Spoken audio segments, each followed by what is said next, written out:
Méditons avec la communauté des disciples du Christ vivant en ce samedi 9 mai 2026, 5e semaine du temps pascal, année liturgique A. Première lecture. Lecture tirée du livre des Actes des Apôtres au chapitre 16, versets 1 à 10. En ces jours-là, Paul, qui avait quitté Antioche avec Silas, arriva ensuite à Derbé, puis à Lystre. Il y avait là un disciple nommé Timothée. Sa mère était une juive devenue croyante, mais son père était grec. À Lystre et à Iconium, les frères lui rendaient un bon témoignage. Paul désirait l'emmener. Il le prit avec lui et le fit circoncire à cause des Juifs de la région, car ils savaient tous que son père était grec. Dans les villes où Paul et ses compagnons passaient, il transmettait les décisions prises par les apôtres et les anciens de Jérusalem pour qu'elles entrent en vigueur. Les églises s'affermissaient dans la foi et le nombre de leurs membres augmentait chaque jour. Paul et ses compagnons traversaient la Phrygie et le pays de Galate, car le Saint-Esprit les avait empêchés de dire la parole dans la province d'Asie. Arrivés en Mysie, ils essayèrent d'atteindre la Bithynie, mais l'Esprit de Jésus s'y opposa. Ils longèrent alors la Mysie et descendirent jusqu'à Troas. Pendant la nuit, Paul eut une vision. Un Macédonien lui apparut debout, qui lui faisait cette demande: « Passe en Macédoine et viens à notre secours. » À la suite de cette vision de Paul, nous avons aussitôt cherché à partir pour la Macédoine, car nous en avons déduit que Dieu nous appelait à y porter la bonne nouvelle. Parole du Seigneur. Méditation.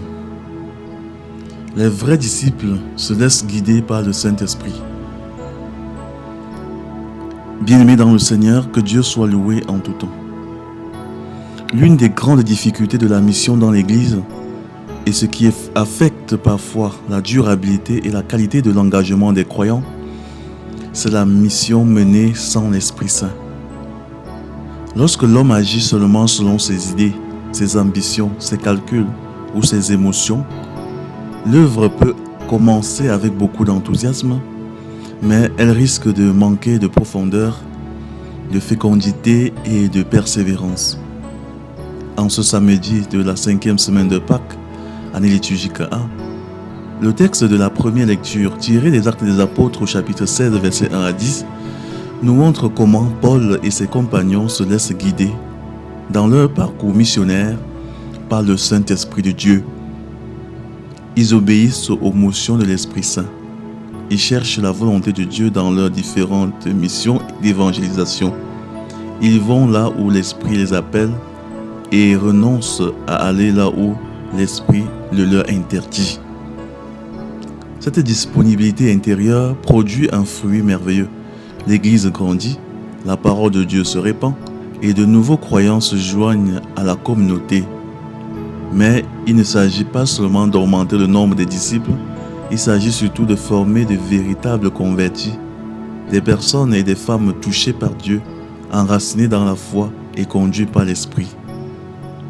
L'annonce de l'Évangile est d'abord l'œuvre du Saint-Esprit. On ne peut pas s'y engager avec succès par ses seules forces humaines. C'est le Saint-Esprit qui touche les cœurs, ouvre les intelligences, suscite la conversion et donne la force de persévérer.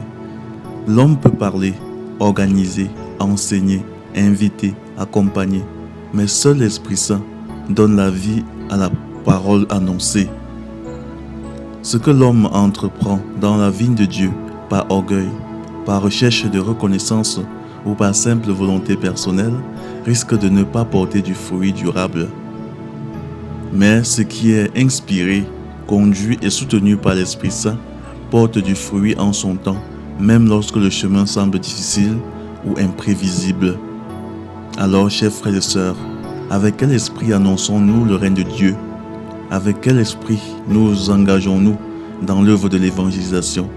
Avons-nous toujours le réflexe de discerner la voix et la voix du Saint-Esprit avant de nous engager dans les œuvres de Dieu? Savons-nous renoncer à un projet, même bon, en apparence lorsque Dieu ne nous y appelle pas? Savons-nous aussi avancer avec confiance lorsque l'Esprit Saint nous ouvre une nouvelle porte? En ce temps de Pâques,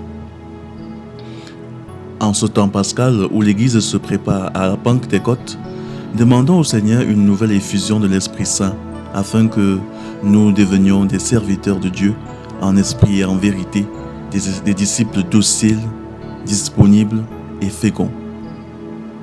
Prions. Dieu notre Père, toi qui conduis ton Église par la puissance de ton Esprit Saint, nous te rendons grâce pour ta parole qui éclaire nos pas et nous apprend à chercher ta volonté en toutes choses. Par Jésus-Christ, ton Fils bien-aimé, donne-nous un cœur humble et disponible.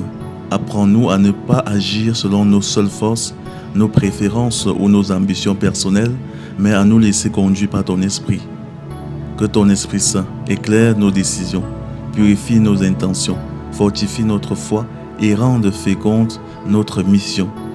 Fais de nous des disciples attentifs à ta voix, capables d'avancer quand tu nous appelles et de renoncer quand tu nous arrêtes. Nous te le demandons par Jésus-Christ, notre Seigneur. Amen. Intercession. Seigneur Jésus, nous te prions pour tous ceux qui annoncent l'Évangile, les prêtres, les religieux, les religieuses, les catéchistes, les responsables de communauté, les missionnaires, les parents chrétiens et tous les fidèles engagés dans ton Église. Garde-les de la tentation d'agir sans l'Esprit Saint. Préserve-les de l'orgueil, de l'activisme, de la recherche de gloire personnelle et des décisions prises sans discernement.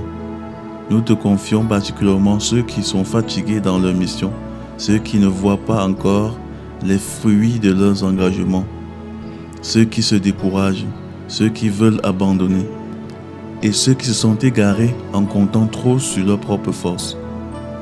Seigneur Jésus, renouvelle en eux le feu de ton esprit. Donne-leur la sagesse de discerner, le courage d'obéir, l'humilité de se laisser conduire et la joie de servir ton royaume avec un cœur pur. Amen. Vierge Marie, épouse du Saint-Esprit, intercède pour nous. Exercice spirituel. Aujourd'hui, avant de prendre une décision importante ou de commencer une activité au service de Dieu, prendre quelques minutes de silence et dire simplement « Saint-Esprit, montre-moi ce que Dieu veut. Conduis-moi là où tu veux et empêche-moi d'aller là où Dieu ne m'appelle pas. » Ensuite, notez intérieurement ou dans un carnet ce qui habite le cœur. Paix, trouble, lumière, résistance, désir profond, peur ou appel intérieur. Puis demandez au Seigneur la grâce de ne pas agir dans la précipitation, mais dans le discernement et l'obéissance à l'Esprit. Loué soit Jésus-Christ, à jamais.